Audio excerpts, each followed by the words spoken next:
I'm going to introduce Michael Dalton. He is the founder of Guided Innovation Group, where he works with manufacturers who are tired of throwing money and people at struggling new product programs. He knows what drives successful innovation. It's a single-minded laser focus on a handful of unmet market needs that your team can execute brilliantly, cutting time to market in half while driving 50% more successful launches. Mike is an expert on Goldratt's theory of constraints and has written 2 groundbreaking books, Simplifying Innovation and Unlocking Innovation Productivity. For this event, Mike has created a special 90% off Amazon offer on his book, Unlocking Innovation Productivity. You don't need a special code. Just go to Amazon and it'll show up for 99 cents during this ProductCamp event. He is also a frequent speaker for industry associations and has written dozens of articles for Industry Week. Mike's experience spans 20 plus years in general management, marketing, and technology leadership roles at SC Johnson, plus more than a decade of consulting in a wide range of industries. He has his MBA from the University of Chicago and an engineering degree from the Illinois Institute of Technology. Please join me in welcoming Michael Dalton.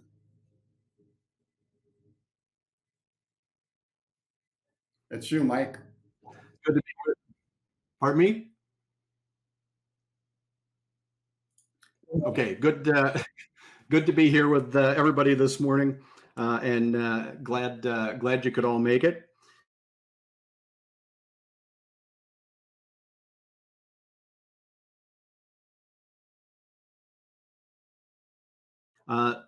Just really so you can get the most out of this, if you can put your phone on, put your phones on do not disturb, and also any other programs or anything, just be present and soak in the ideas and any of the things that I'm going to share here today. And then I'd also love to hear from you with regards to what's your role in the innovation process, just so I know who I'm talking to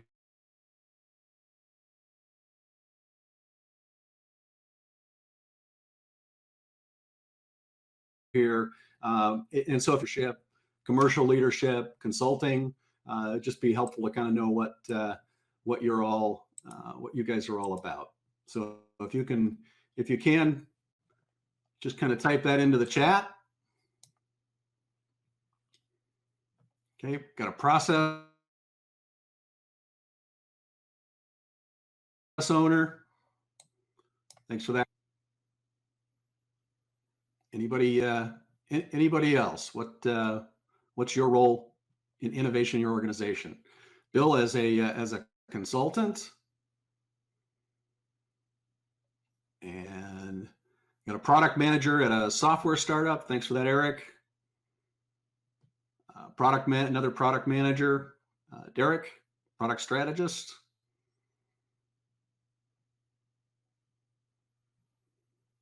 And let's see, we'll just give it 1 second more and see if any other folks want to chime in. But it looks like that's probably about what we're going to get. All right.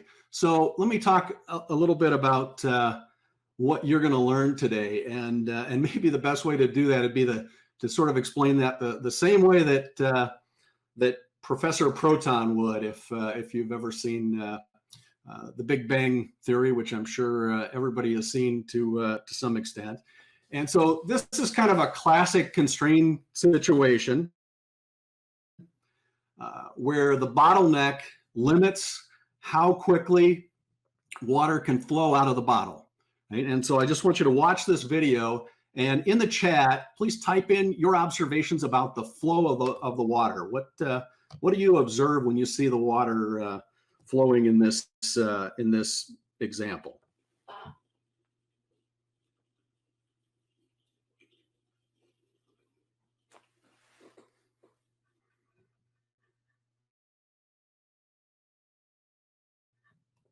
Now, let's see what any comments in the chat would be really great. Right, there's sort of two actors inside if you think of the bottlenecked process as the bottle and the water. There's kind of two actors, and those are the so it's constrained by the opening, absolutely. But what about the way the air flows back the other way? Thanks for that, Brian. You've got two actors, really. It's the inconsistent flow, turbulent movement. Yeah, you've got these collisions happening between the water and the air. And I just ask you, how often doesn't flow smoothly? How often does that happen when you're thinking about an innovation process? And so now I want to show you another way of operating that same bottleneck. And we're not going to make it any bigger. We're not going to add any resources. We're simply going to operate it differently and take a look at what happens in that situation.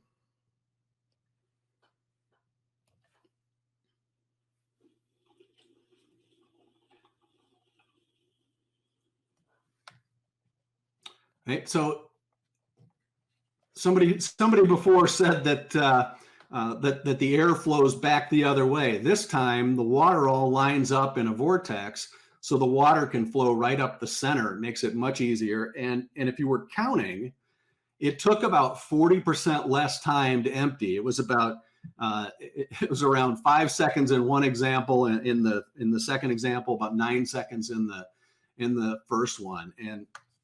And so my promise so my promise to you today out of this presentation is I hope to take the very complex subject of new product innovation and really help you to see that even though you have constrained new product resources, that without adding resources and without entirely rebuilding what you do, you can make some pretty dramatic improvements with some fairly simple changes in the way that you operate.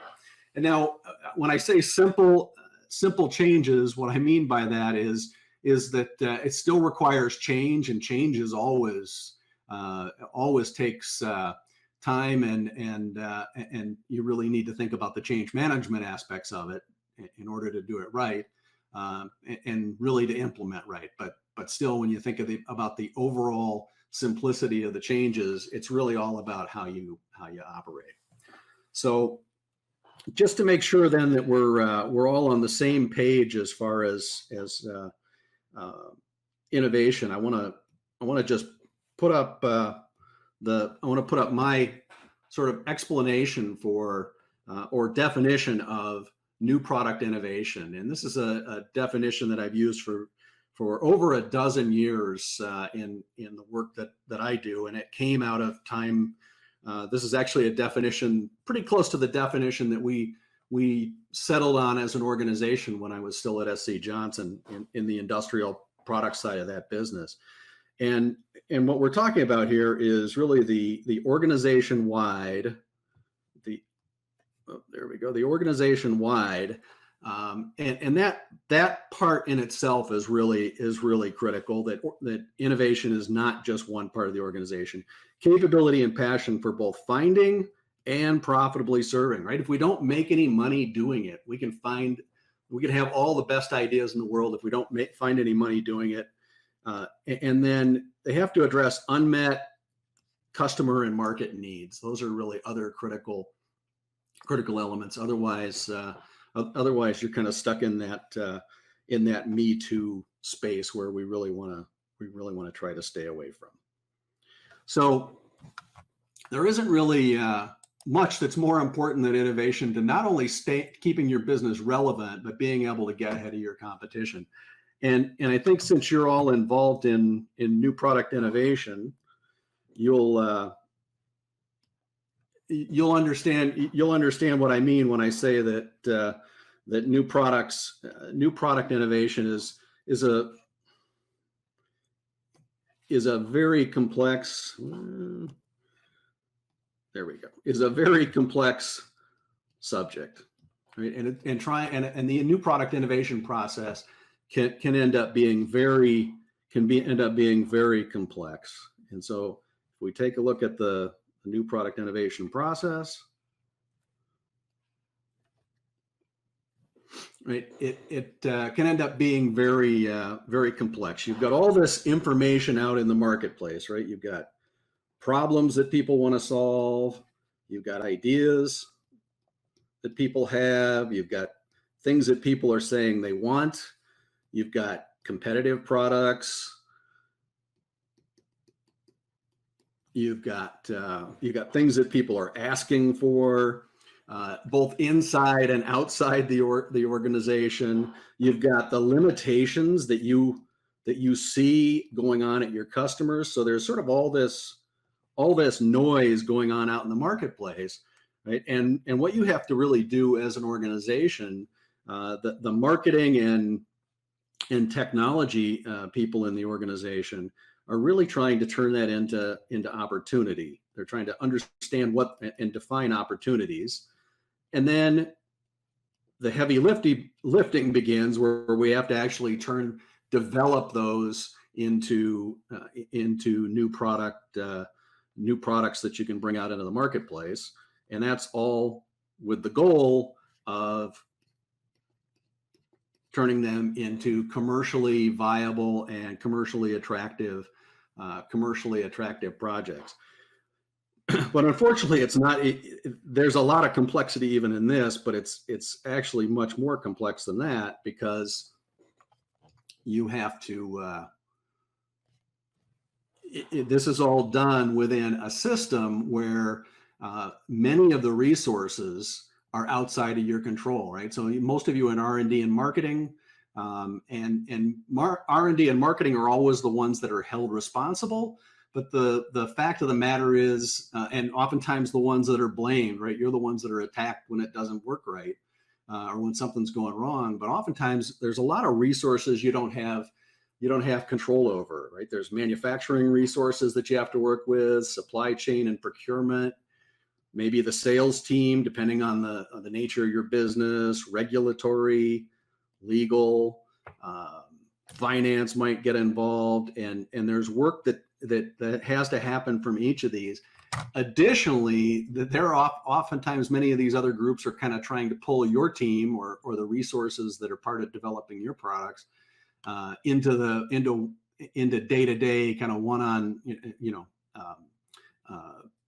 just daily work that is going on, and issues that and it's a little bit what Stephen Covey referred to as the whirlwind.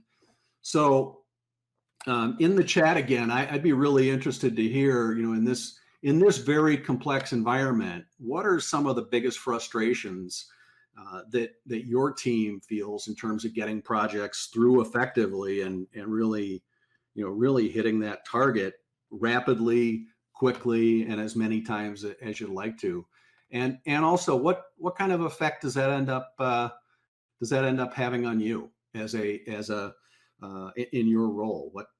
So let's take a look in the chat and see what people see when they what sort of things frustrate you about that process. What are the things that most drive you crazy?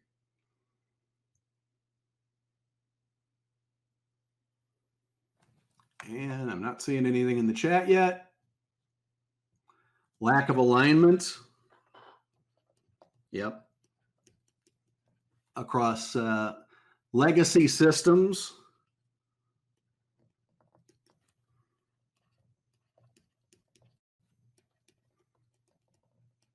Too many projects. That's a big one.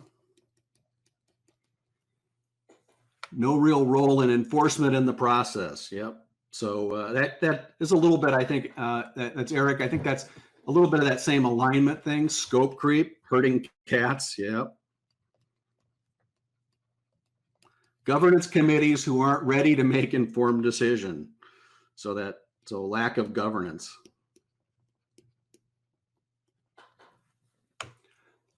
Tussle over who does what activities. What's my job now? Okay, so role and task alignment. Mindset that the quickest way to complete something is to start it now, even if everyone's busy. Oh, absolutely. Absolutely. So, okay, some great feedback there. And I'm going to just jump over to kind of share with you that what we know from working with companies across a lot of different industries is we sort of see companies go through kind of 4 levels of of maturity in terms of innovation, right? At the bottom level here, we've got what we call the Me Too's. Yeah, and I'm pretty sure that nobody in here is going to be a Me Too, or you wouldn't probably be spending any time on this. But at the Me Too level, it's a very ad hoc process, very opportunistic, and it tends to be pretty price driven, and it's also pretty chaotic in times. It's really about price, and it is how they sell and develop, and it's really kind of chaotic. Then if we look at the next level, and I think the level where almost all companies try to get at a minimum is what I would call, and is what I call solution. These are folks that are solution providers, and the solution providers tend to end up being gate driven, put the thought in. They also tend to begin to really to be able to provide solutions and do it with any kind of repeatability. They tend to also bring in some project management tools, not necessarily the project management discipline, but tools. But they still end up with a lot of fire drills, and miss about 50% of the original due dates. Now, I say that very importantly, original due date, meaning that that did the product launch at the date we originally promised it, and did the scope not change in terms of reducing the scope of the product in order to meet the due date of the product. So those are what we call the solution providers. And then I'm going to just kind of draw a defining line here, because the next level is really the what we end up calling the conductors. And the conductors, now they begin to bring in some portfolio discipline and very focused execution, and also that level of synchronization that we were talking about, that alignment is a big part of what they bring in. And as a result, they can meet 90% on time and see, so 90% on time and about 50% higher launch rate because of the way they're using their resources. But it's possible to go even further than that, and that's what we end up calling the accelerators. And in the accelerators, they use the same tools that the conductors do, right? And the same solution ideas that the folks that are solution providers do, but they bring them together with a really strong value chain focus, and it's really a market driven focus, and they're just unmet needs obsessed. And as a result, they earn exceptional margins and generally are going to be up above 25% real vitality.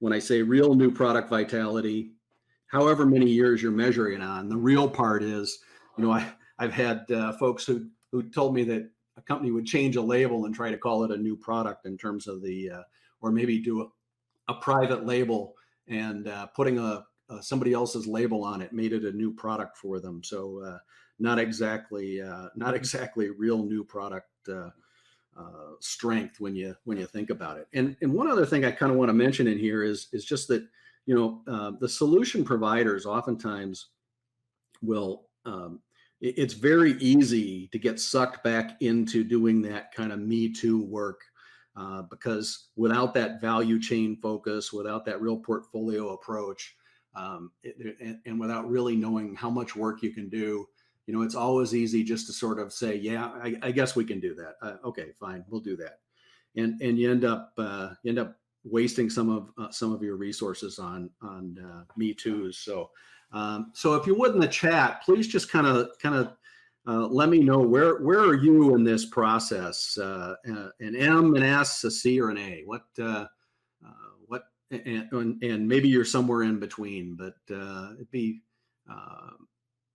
it'd be really helpful to know. And Eric's asking, can product managers impact their innovation maturity level? And I think product managers can. There's going to be several tools in here where you can help improve it and drive it, but it does take an organizational, the entire organization working together, right? So it's not something that product managers can do by themselves. However, I think product managers can have a lot of influence and begin to get the right ideas in front of people, so that you're moving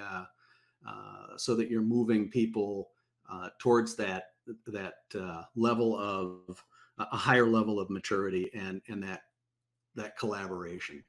So, and then at the green line, S to M, S, definitely a C, but trying hard to be an A. Okay, great. So, however, some members of the organization are still S and M.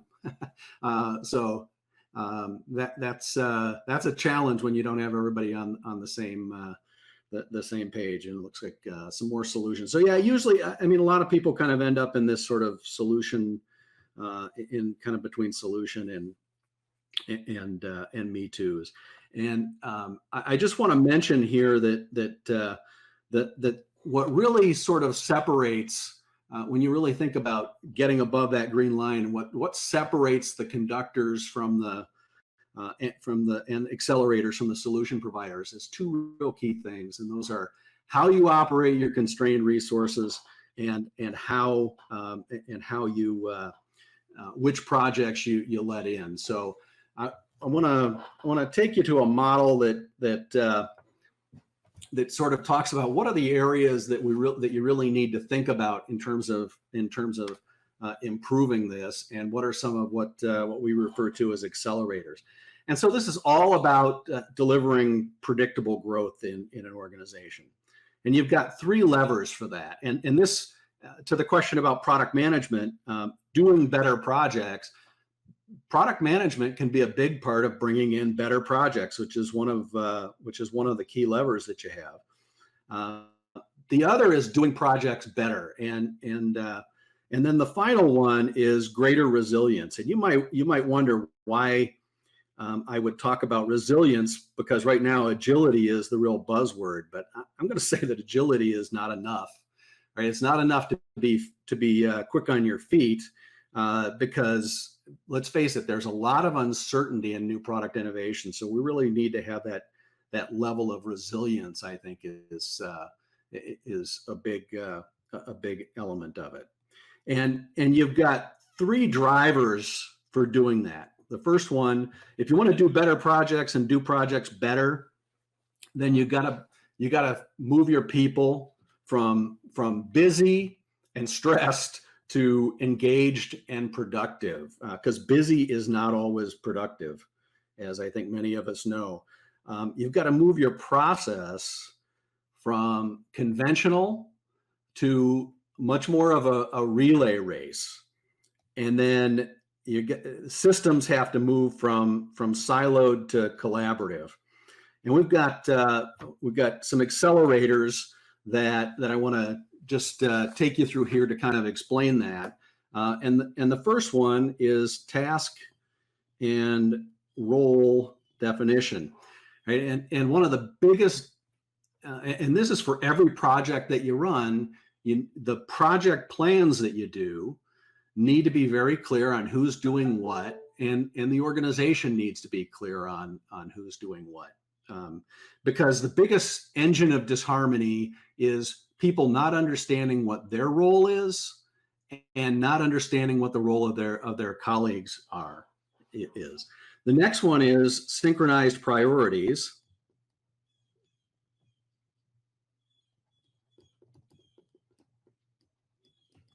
And here, right, it's really all about is it clear as to what people should be working on and what they're doing. And so I'd ask you that in your organization, when two tasks come up for somebody, is it clear what they should be doing? The next one is focused execution. How do we keep people from multitasking? And how do we stop the organization from asking people to multitask? Then, if we want to do better projects with greater resilience, it's all about how can we become market driven? And how do we make sure that we're really understanding the customer economics and what I call the value chain resistance is a really critical element there of understanding that. And then that we've got some sort of a strategic firewall in place that keeps the right projects in and gives you a backlog of high priority, the highest priority things ready to come in as soon as more resources are available. Then the next accelerator here is rapid and robust planning. Right? A lot of organizations, one is, do you have plans that actually deliver on time if they're executed? And do you have, and can you do them rapidly? One of the biggest challenges of organizations is just how long it takes to do plans. And so critical chain planning is part of what we do there, and some tools to really make it work faster. And then on the systems side, how do we move to respecting the bandwidth of the organization so that we're not letting too many projects in? Good cross-functional communication, and also visual flow for what we call early warning, because you don't want to find out projects are falling apart when it's too late. And then that's all needs to be grounded in a foundation of continuous improvement. And so those are sort of the different tools that you can begin to use if you just starting with that idea of understanding, but from most of your perspectives, just getting to that understanding that it's all about doing projects better and doing better projects. Those can be some just key levers for you on their own. So with that, we're kind of getting near the end here. So I just want to mention that in case you'd like to, and obviously we just, 30 minutes, it's really hard to unpack something like this. So my suggestion is, if you'd like a copy of my notes, if you just go to guidedinnovation.com/PDMA, it'll pop up a contact form, and just type in the contact form. Leave your email and let me know if you need a copy of my notes. If you'd like an article in Diagnostic. Also, I'd be happy to put on a webinar, a Zoom webinar, where we get into those accelerators in much more detail, where we've got 90 minutes or so to really jump into those. And also I offer a leadership briefing if you'd like to again, that would be more of a one-on-one kind of a thing for the organization, but I want to put that out there. And then also, if you've got some questions, I think Patrick will put it up in the a link in the chat, but you can also just take a screen grab, and just in the chat, if you're interested, let me know if you want to meet me at I've got a Zoom set up where I'll hang around so if you want to learn more about that, I'm happy to stick around and just answer some questions like you normally would standing around after a session.